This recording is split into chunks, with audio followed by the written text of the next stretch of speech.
Happy Good Monday. afternoon. It's actually afternoon, Nicole. Okay, whatever. All right. Before we start this podcast, I'm starting this conversation right now because yesterday Nicole had pretty major surgery and she's here today recording, which is batshit crazy. Her voice is a little raspy because she got like put under. Yeah, I was And intubated. she's totally medicated right now. So I'm really excited for where this is going to go.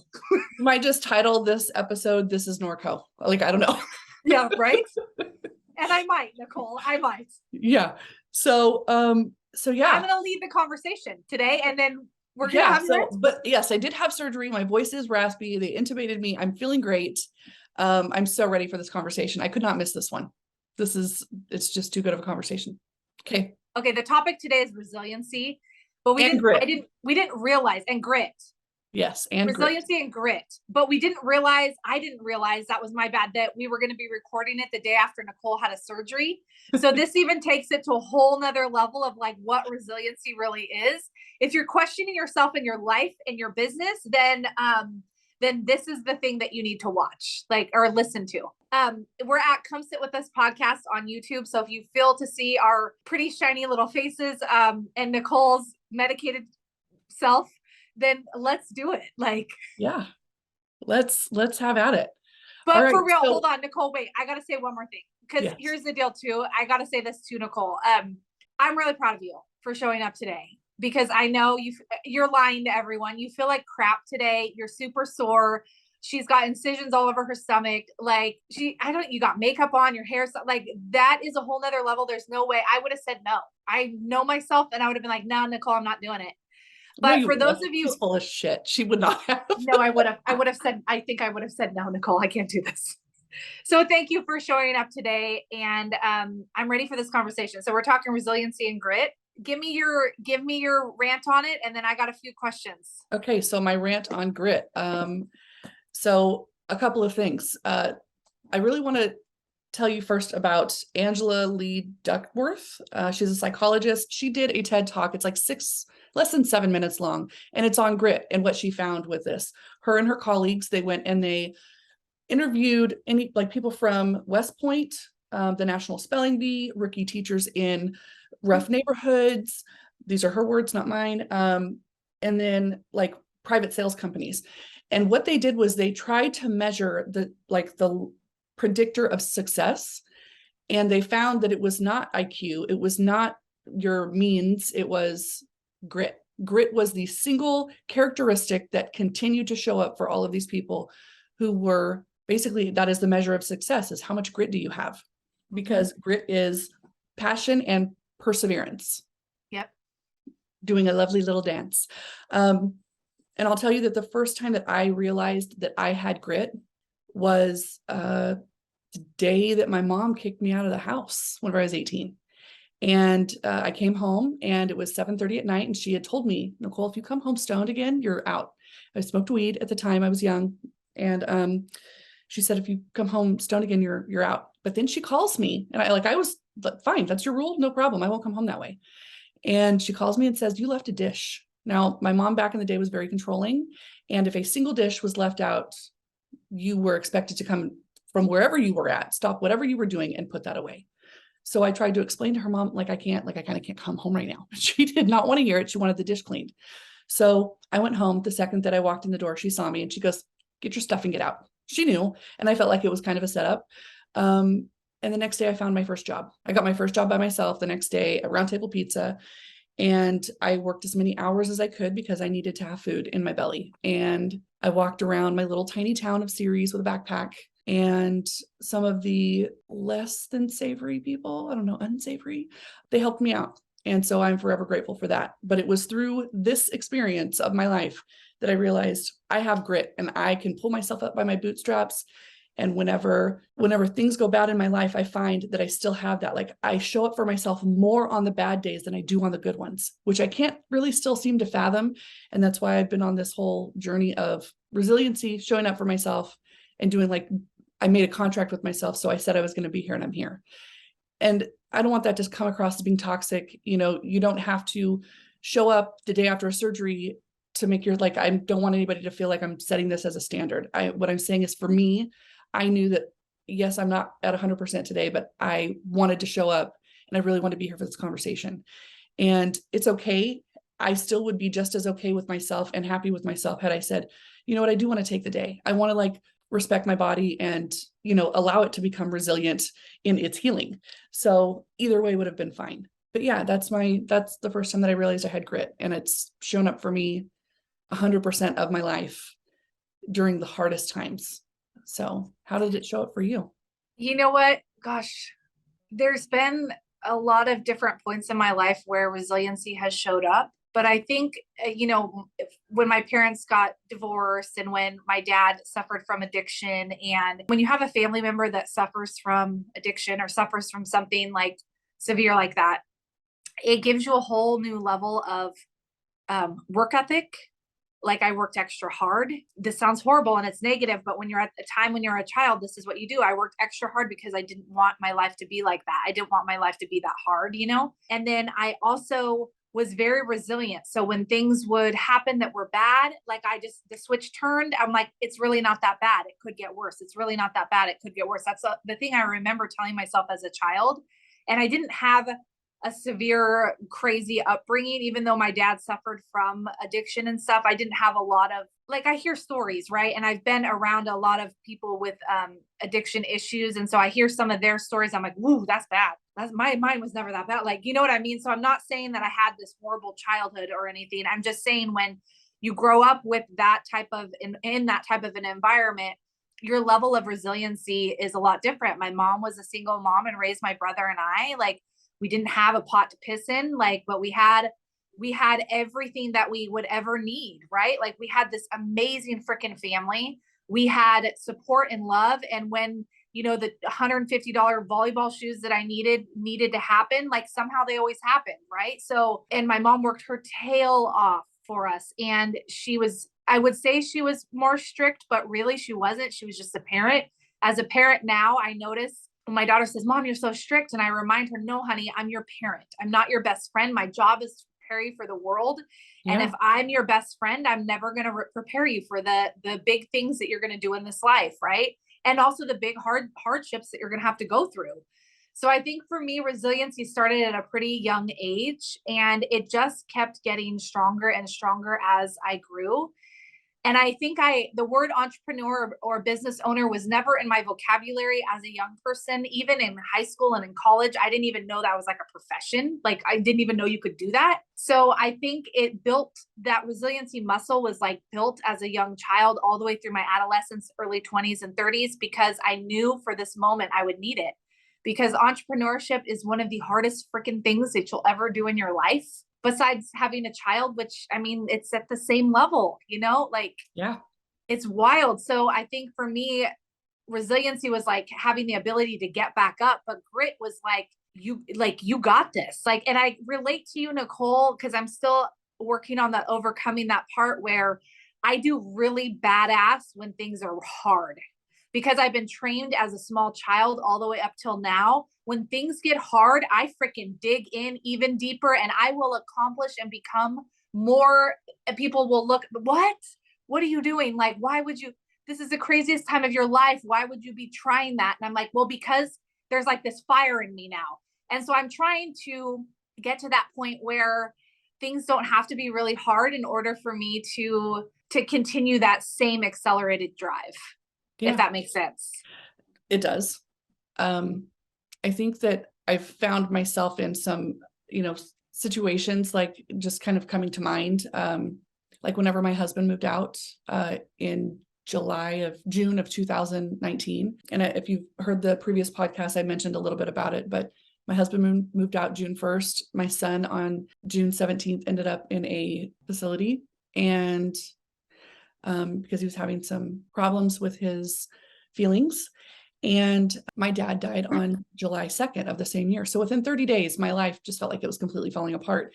And I remember like the first thing I did whenever my husband moved out was refinance the house. Like I refinanced the house. I went and got myself a different car with a lower payment. Like I was like, what do I need to do? Like I was totally in my masculine energy. Like, what do I need to do so that I'm not going to fall apart right now. And I think that it's like, through nursing, I have compartmentalized my life in Yep. ways that like, there's nothing normal about, I'm sorry, I'm a little all over the place, but there's nothing normal about some of the things that you see in the ER. Like you walk into one room and someone is actively having the worst day of their or their family member's life. And then the next room, you're like, hi, how are you? How are you doing? And so it just had to like compartmentalize and be resilient through all of that, or you can't do your job.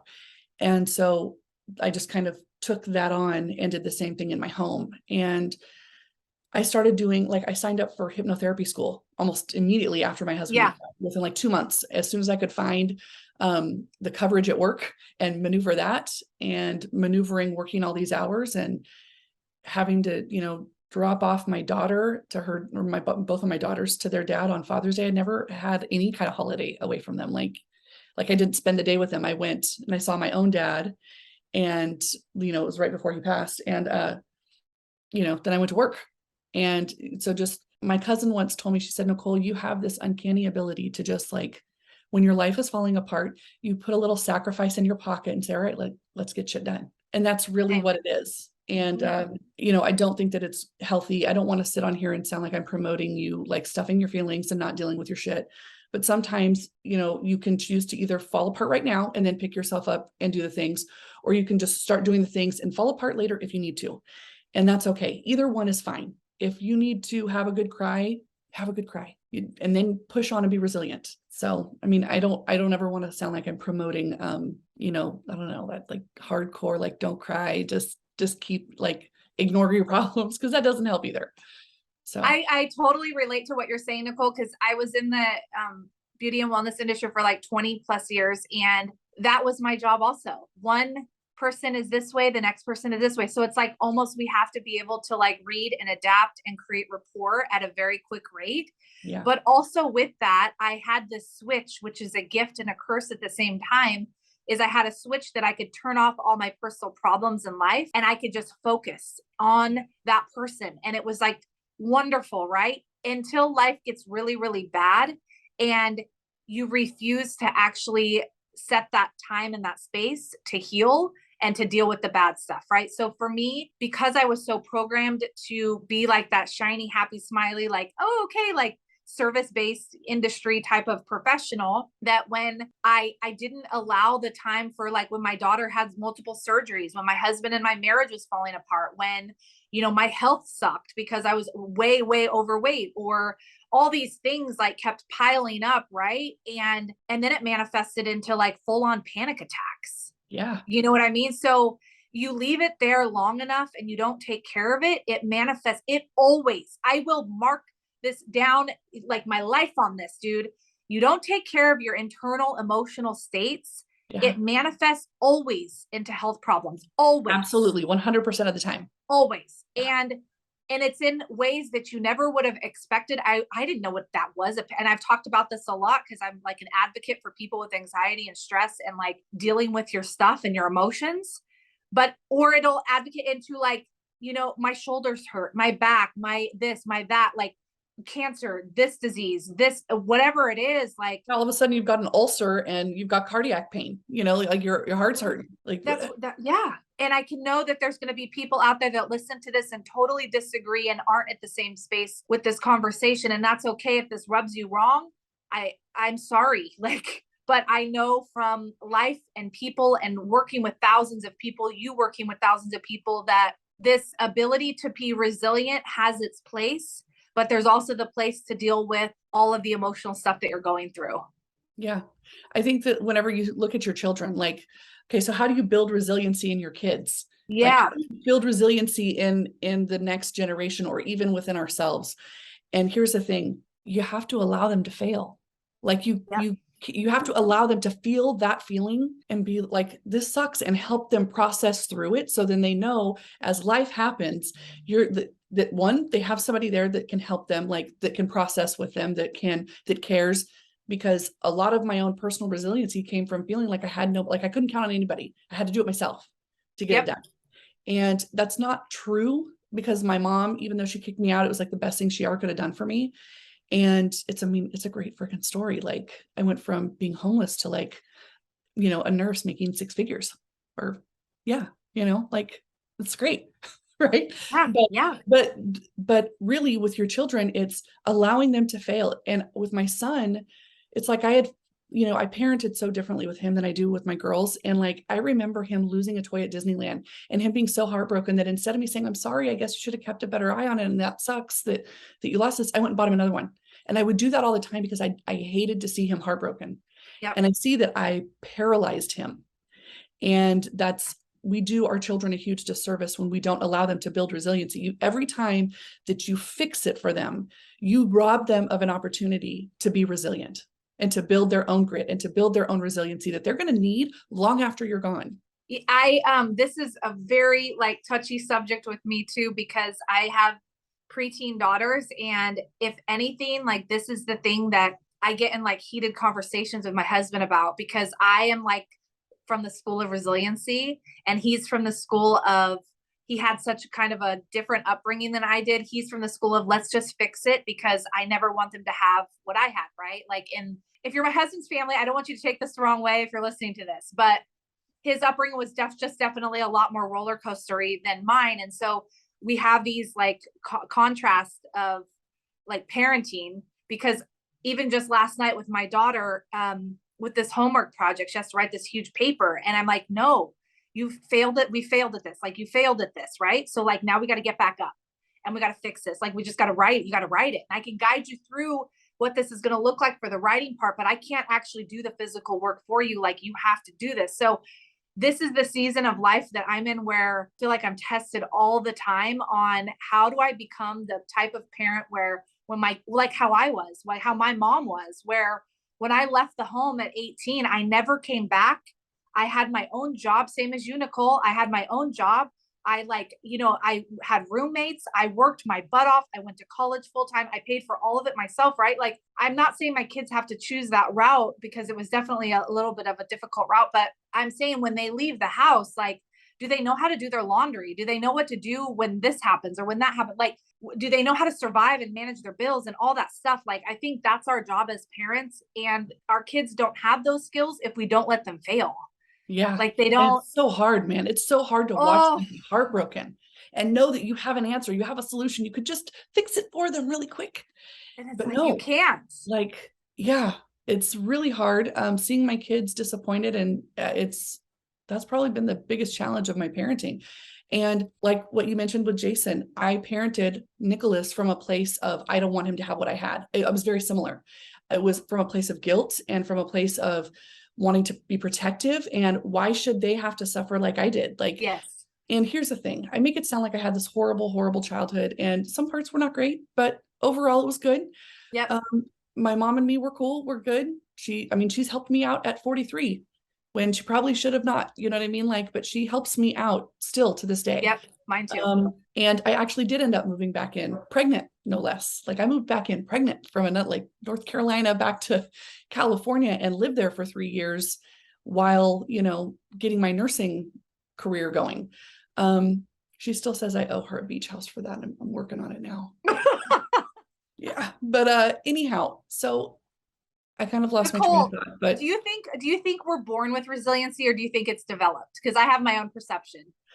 I think that resiliency, I think that we are born with it, but can be very easily robbed of it depending on how our parents treat us. I think you can also grow it based on the hardships that have happened in your life. And I know that that sounds awful, like you have to have trauma to be resilient and have grit, and that's crap. Like you shouldn't have to have that. But do I think that people with the most amount of trauma have the most amount of grit? Yeah, I do.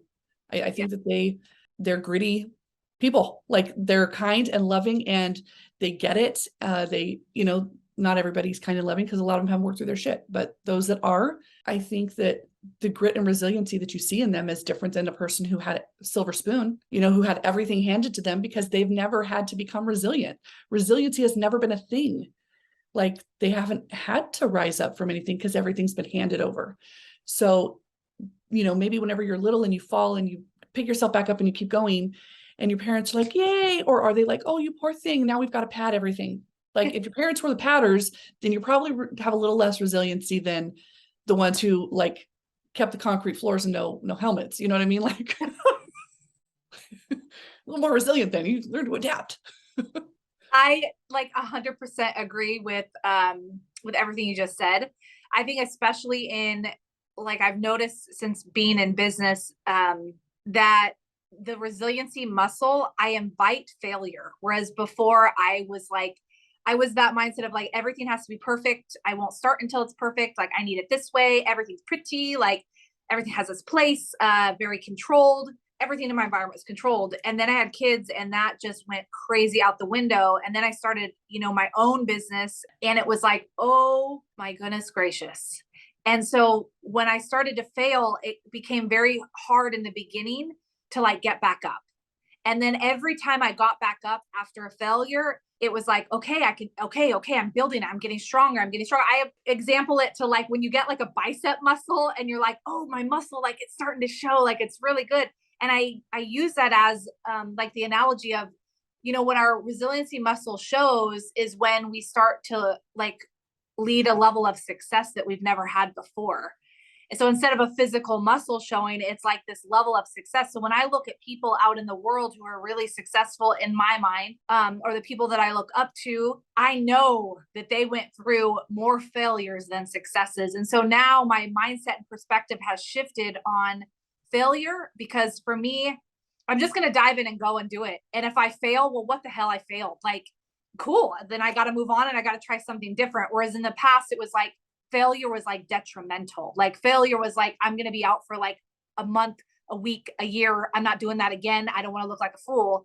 Now it's different because my resiliency has grown. I think as our resiliency grows, our level to accept failure also grows. I'll tell you, in nursing school, we would have to, we would have like a patient.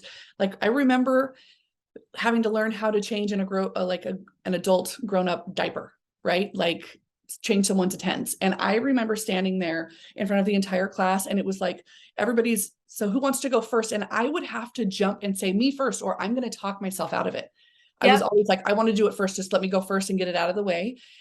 And I think that that's also a little bit of a flag, like not necessarily a red flag, but like a little something that you can kind of guide by is, are you the person who gets the hard stuff done out of the way first so you can enjoy the rest of your day? Or do you put it off and put it off and put it off and put it off because you don't want to have to deal with it?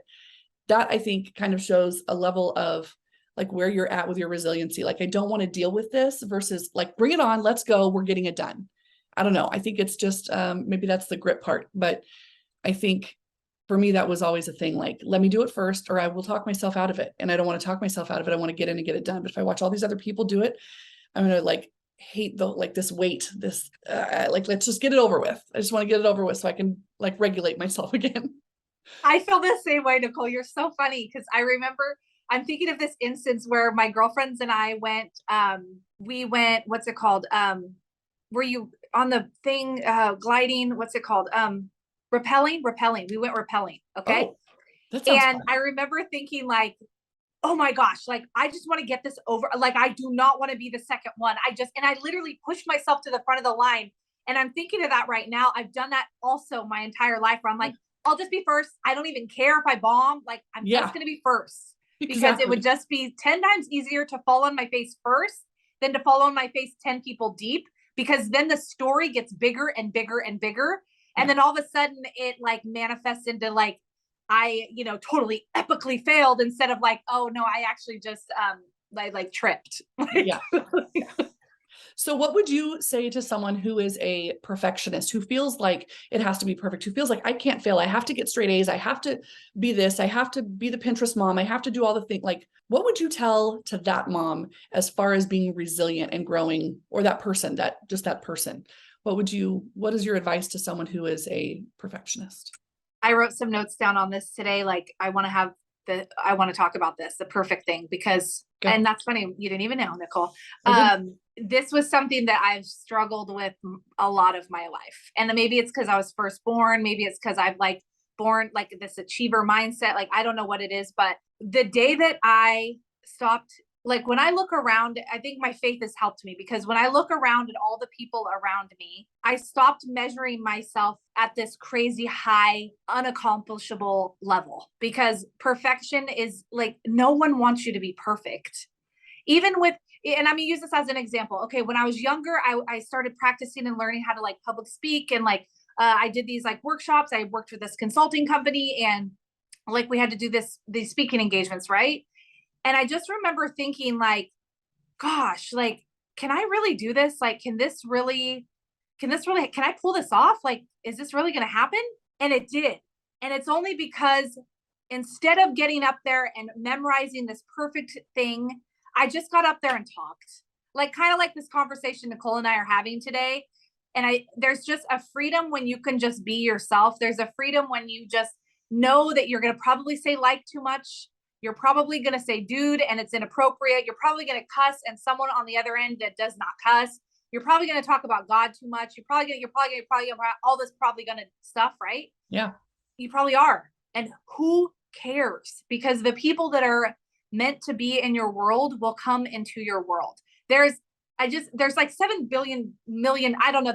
There's a ton of people in this world, right? There's like the right people for you. You just have to like not try to be someone else. And you have to just show up right after surgery and not know what you're going to say or how it's going to go or what's going to happen. Or you just have to, introduce yourself to the person, take the risk. Like there's all these different things that I try to do throughout the day to make myself feel a little bit more uncomfortable than I was the day before. Because when I'm uncomfortable, then I know that I'm like pushing a new version of myself that I didn't know possible. And it's not, I used to search for the big things to be uncomfortable. And now it's like the little things. It's like talking to the neighbor that I've never talked to. It's like today sitting down and having coffee with two gentlemen that, maybe I wouldn't have before. It's all of these things like push us out of our perfectionism, like, and push us a little bit closer to the person that we're born to be. So I think if it's anything and you're listening to this and you're in that perfectionism mindset and you know that that's a struggle for you, I would say do something today that makes you feel a little bit more uncomfortable than you did the day before. Because the more uncomfortable you get, the more you realize that you're human and everyone is just as awkward as you are. And I think that you're going to learn something from that, from the Yes. uncomfortableness. A quick little story, and it doesn't really have to do with resiliency, but it has to do with being uncomfortable. So whenever I was pregnant with Nicholas, or I had just had him, I was taking classes, and my favorite class was anthropology. And I signed up for this class called Magic, Witchcraft, and Religion, and it was so amazing. We watched all these videos. They were documentaries just of what people believed.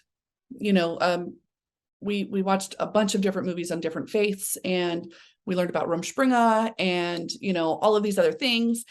And one of our assignments was to go to a church. It cannot be a church that you were familiar with. It cannot be one that you've ever been exposed to. Like he literally said, I want you to feel uncomfortable. And you're going to go there. You're going to listen to what they're saying. And then you're going to go and write a report, and you're going to interview 2 people while you're there and let them. And it was like so uncomfortable. And I went to my dad's church, and it was really uncomfortable, but I loved that I learned something. And I don't know, it was just an uncomfortable moment. So I think that that's a great idea for building resiliency, is looking for the uncomfortable moments and allowing them to just be what they are. It just gets to be another page in your story. This day that you were uncomfortable, and then the next day happened. Like, it doesn't have to be a huge thing. I'm reminded from my kids a lot of different like life learning lessons, but even just like last night or the day before when I was sitting down with my daughter, I saw the younger version of myself that was like insecure and scared and unsure of herself and always had to be perfect and had to do things in a certain way. And it was this weird mirrored image that I saw for probably one of the first times. And I was like, whoa, that's crazy. That's like little Anna right there. And I thought to myself, like, how can this be different for her? How can you parent her differently than maybe your mom did or your grandma? Like, how can it be a little bit different? And so I think just having these conversations and like listening to our podcasts and listening to other people's words and like putting yourself out into the world, I think it reminds us, like it reminds us that even the uncomfortable moments with our kids or our husbands or our neighbors or whatever it is, they're there to teach us something and build us. And I think trying new things, it's one of the Yeah. reasons why I have my clients, you know, I have them write a list. It's like week 1, they write a list of all the things they've ever wanted to try or experience or learn, anything that they stopped doing or that they felt like, you know, may particularly interest them, because you know what it does? It's okay if you fail. Just try something. Try something. Try something and see what it is that you like and see what it is that you don't. And you're still going to learn a lesson from that. And whenever you do have something that feels like it's awful happening in your life, you can change the whole perspective and say, what can I learn here? What is the lesson in this thing? How can I turn this around to make this something that I can positively learn from? It may be something awful. You know, it could be a death, a divorce, a whatever, but what can I learn from this? What can I take from this that I can be better tomorrow? And I think that is also how you build. I love that you mentioned this, Nicole. We're like telepathic today, because I wrote this down also about the trying new things. If you're looking to build resiliency in your own life, exactly what Nicole just said about trying something new, like, and I question myself on this too. Like, when was the last time as an adult I tried a new hobby or a new activity or cooked a new dish or read a new book or went to a new church or whatever it is, right? When was that? When did that happen? Because all of a sudden as adults, we stop doing like the new things because we don't want that uncomfortable feeling of, oh, I'm not the best at this, or wow, I just fell on my face on my kid's skateboard, or that just happened, by the way. That's awesome. I love that you tried. Yeah, no, and it sucks because I used to do it and now it's gone and I have to get it back. So it's like, I love that you brought that up about, if you're looking to create resiliency in your own life and your own business, go find something new to do. Like, challenge yourself. Last year I did this challenge because someone, one of my friends was doing it, where every month she incorporated like something new into her life. And 1 month it was running, another month it was like crocheting, the next month it was cooking. Like, how different and cool would we feel if we were constantly like growing and evolving every day intentionally? I'm still on the hunt for an adult tap class. Okay. Like, that's what I want to do. I'm not even joking you. I want that. I want to learn how to play piano. I want to learn how to speak Mandarin, and I want to learn how to speak Spanish a little more fluently. Yeah, like, I got a list, and the lists are fun. Like, on my list is getting a nose piercing. You know what? I'm doing that on my birthday in January. I'm doing it. Checking it out. Really? Yeah, I really am. So funny, Nicole, this is crazy. This last week, one of my other daughters was like, because I've had my nose pierced 2 times, you know, like the diamond and then the hoop, and she's like, Mom, when are we going to bring that back? Like, when are we going to bring the nose piercing back? And I'm like, I don't know. Maybe, I don't know. Yep.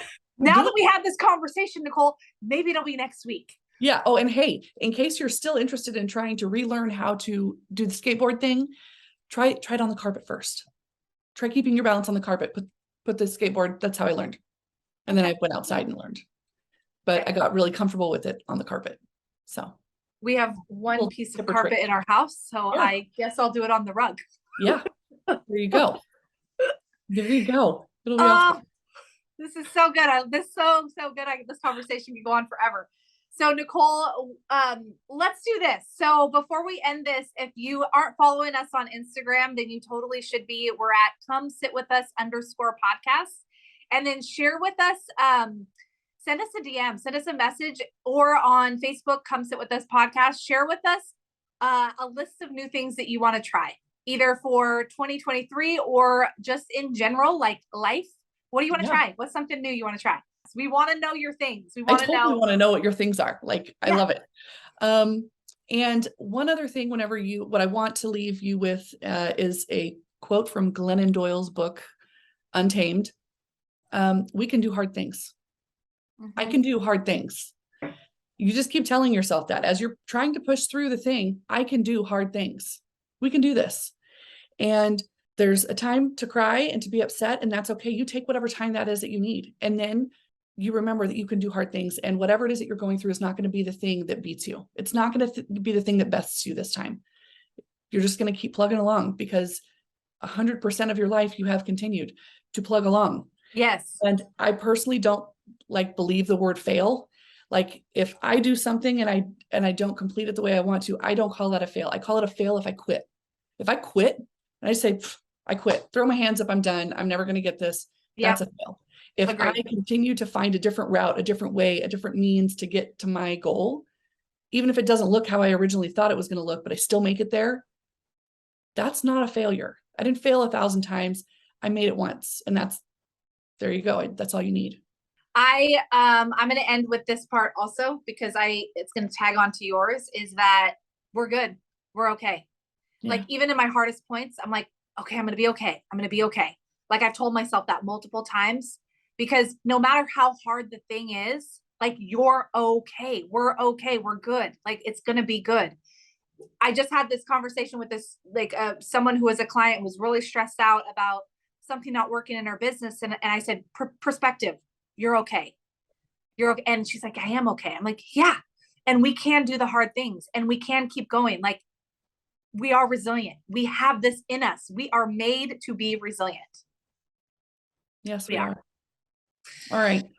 This was a lovely conversation. Thank you so much for listening, for watching. If you're watching this on YouTube, thanks for showing up for us and for yourself today. And I can't wait to talk to you guys next week. All right. Bye, you guys.